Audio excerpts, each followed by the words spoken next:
Hey everybody, Rich Mr. Thrive and Survive. It is March 19th, 2018. We're going to look at one of the biggest BS stories in our lifetime. If you still want to believe we went to the moon just from this one single example I'm going to give you, then you deserve to check yourself into some kind of hospital and learn how to get rid of your cognitive dissonance. So today what we're going to look at is we are going to look at simple power transmission of TV signals, the way they were done back in the 1960s, the way NASA itself admits they were done, and we're going to see how impossible it is for them to set up any kind of antenna on the moon and have it transmit to the Earth using the power they had back then. Then we're going to come back to this, and I'm going to have links to all this stuff in the comment section below. So to make this as soon as possible, let's jump to the next section. Now, since the public loves to use Wikipedia because it's God on earth truth, we're going to use it. Now, you can find other external sources for this. I found it at space.com and a few other places. Again, the links will be at the bottom here. Let's look at analog television because that is how the television signals were transmitted supposedly from the Apollo missions. And we're going to particularly look at power. Now, one thing we have to look at here is there was a supposed accident on Apollo 13. So they upgraded, supposedly, the batteries on every other one after that.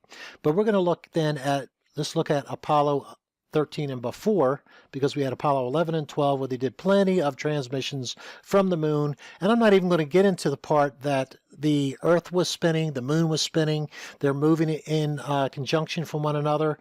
I don't know if I'll get it covered here, but there's one area where it says it wasn't a problem for these cameras because even when they were filming the lunar module descending or moving in space, they were, and the astronauts on the surface, they were moving slow enough so it wouldn't blur the picture and things like that, because they get into how they had to shrink it down to a very narrow signal, and that's just technical BS to try to get around the fact that there wasn't enough power to transmit what they had on the moon, even 50 feet away probably. But people want to believe it went from the Earth to the moon. We talked to them. Think about this. We had transmission of audio back and forth from Houston to the astronauts. The astronauts could talk to each other. They could both hear each other. These are transmitters, receivers, microphones. These are all using power. These astronauts standing on the surface of the moon, supposedly their whole backpack or almost all of it had to be used for oxygen. So where were the batteries they were using? And these are things that I'm throwing out there for you guys to be able to even add more to what I'm going to add here.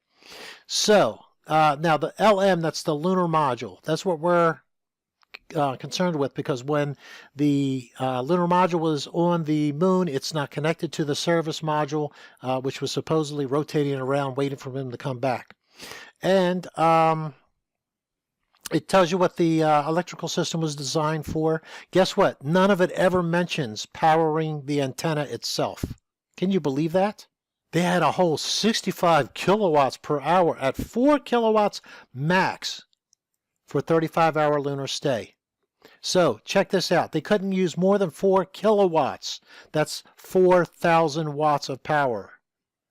Or they run out of power before they left. And you know they don't even want to get close to running out of power before they left, would you? And here's the killer. You ready for this? 28 volts DC. 28 volts DC went into inverters to convert it to AC. And I can tell you, even 10 years ago, these inverters that we used to be able to get were a lot less efficient than what they are now. God only knows how bad it was in the late 1960s. But we're going to say they're extremely efficient, even more efficient than today. In fact, we're not going to consider any power loss going through an inverter. How's that?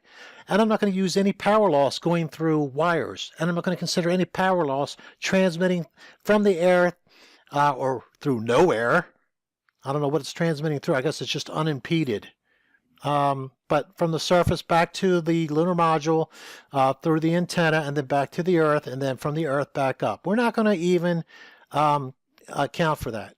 Originally, and this is what we're looking at, it was designed for 3 fuel cells. And they added one after the Apollo 13 so they could have more power. Well, when you look at the diagram, you show me where they had room to fit it in. And the lunar modules were made in advance. So they didn't recast them again. Here's what we're looking at. Here's the most important thing right here, the lunar module descent. There's 3 different batteries they could use. The CSM, that is the actual device that supposedly orbited the moon as they descended in the lunar module. The service module is what this is mostly known as. So we can't even count any of this because this wasn't connected to the lunar module. Now, there's 2 different battery types, lunar module descent, lunar module ascent. We're only interested in lunar module descent. As they say in this PDF, link below, these are the only batteries used the entire time the astronauts were on the surface of the moon. 29 stinking volts.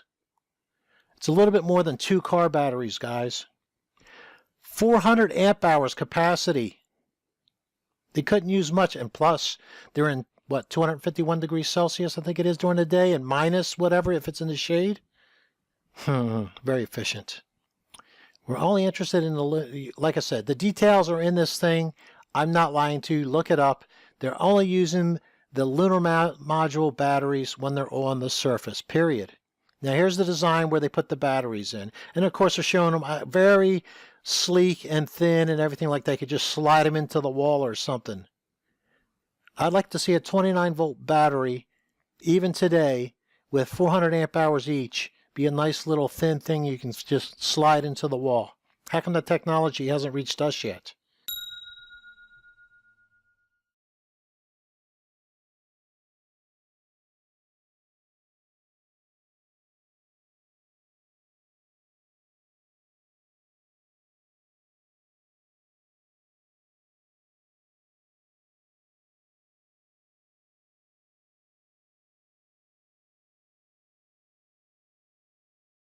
You know how big a car battery is? That's 12 volts. Nowhere near this kind of amperage. Anyway, let's keep going. Now, if you know how to read a schematic, you will see that the lunar batteries are right here. Now, the most they could use for the antenna on the surface of the moon, which they don't show, is the largest circuit breaker that they have. Like if you have, let's say in your house, you have an air conditioner unit that requires 200 amps, let's say. You can't connect it to a 100 amp service. It'll blow the circuit right away, or it'll melt the wires if it doesn't blow the circuit. That's why we have circuit breakers.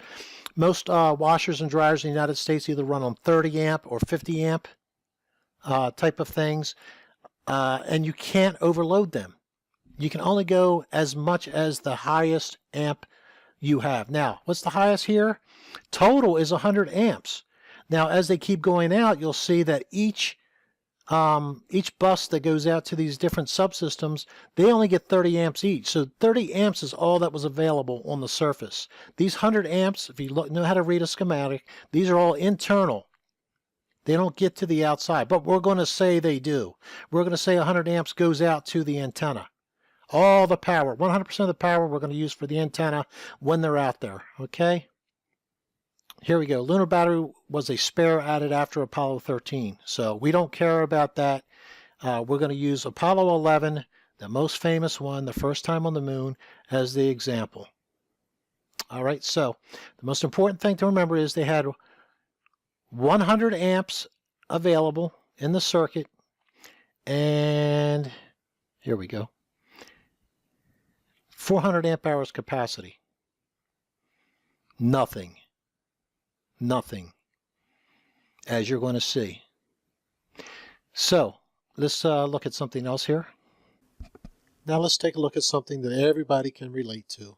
We're going to look at WABC News, or WABC transmission. We're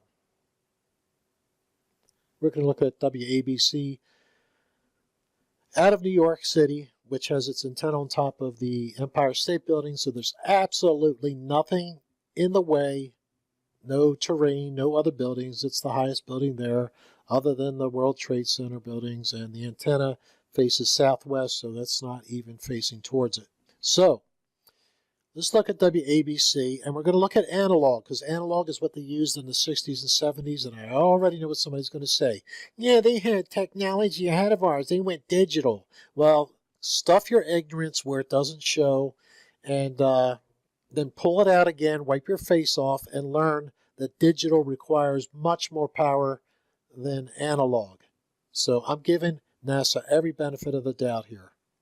So we have ABC out of New York. It's AB7. That's the channel in New York. And anybody who grew up in the United States in the 60s and 70s knew that, generally speaking, the higher the channel, the highest you would get on regular channels was 13, and then you would get into the VHF band, or I'm sorry, you would drop into the UHF band to get other channels. But generally speaking, this was just broadcast on the VHF band. And what we have here is, I'm going to focus in on the power that this uses. Here we go. The transmitter uses 34 kilowatts of power. That's 3,000, well, that's 34 times 1,000, 34,000 watts of power. Now, how far can this be seen? When you had analog television, how far could you see it? Maybe 40, 50 miles. At 50 miles, you were definitely getting a lot of snow and a lot of mess up. Maybe if atmospheric conditions were perfect, maybe 60 miles, but it would still be a very snowy picture. And I'm giving benefit of the doubt, saying it was a Channel 13, best technology back then, with the strongest power, which, by the way, wasn't 34 kilowatts. It wasn't allowed to have that much back then. But now it is 34 kilowatts of power. Will transmit 50 miles. 34 kilowatts transmits 50 miles. Now, there's one more place I want to look here. This is another Wikipedia article called List of North American Broadcast Station Classes, link below. Low power in the U.S. Low power TV, U.S. VHF, these are the channels I was just talking about, 2 to 13. These are the most efficient. There's no more efficient transmission of television than this, guys. There just isn't. Everything else uses more power. Everything else.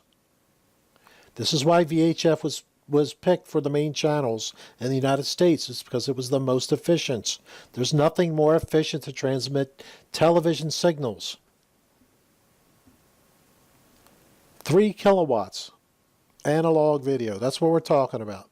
3 kilowatts. And how far does it go? At most 50 miles. And then you get in all kind of fuzzy stuff. Now, people don't know that today because everything's digital, and you got these antennas that bring in the digital signal. But if you happen to live somewhere where they have an analog signal, this is the lowest figure I can figure, 3 kilowatts. This is roughly equivalent to what they used on the moon. If they used every stinking ounce of power on the moon, then they beat it by 1 kilowatt. So, how can TV channels on Earth using the same power or more, the 34 kilowatt is the one that goes 60 miles. In any case, we're going to use this. Everything in advantage to the advantage of NASA. 3 kilowatts goes 50 miles. And 3 kilowatts on the moon goes how far? Well, it's actually 4. So let's give it 1/4 more. Actually, let's give it double. Let's give it double. 6 kilowatts. So it goes 100 miles.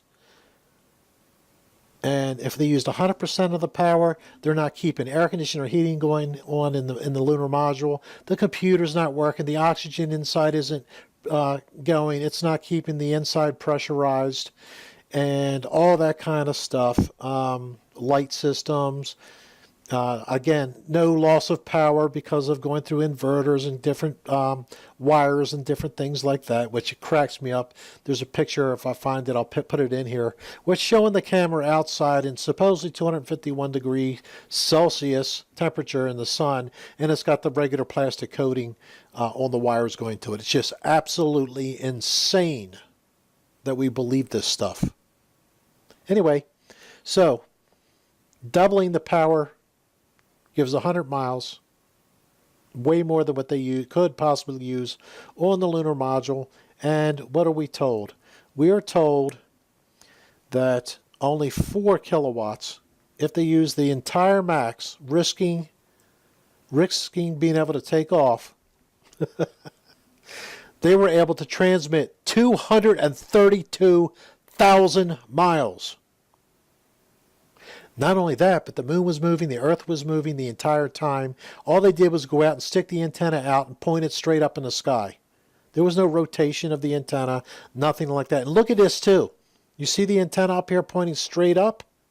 So the whole time the lunar module, it's pitching and going back and forth and different things like that. It's actually going sideways and it's rotating every which way, but it never lost the signal with the earth.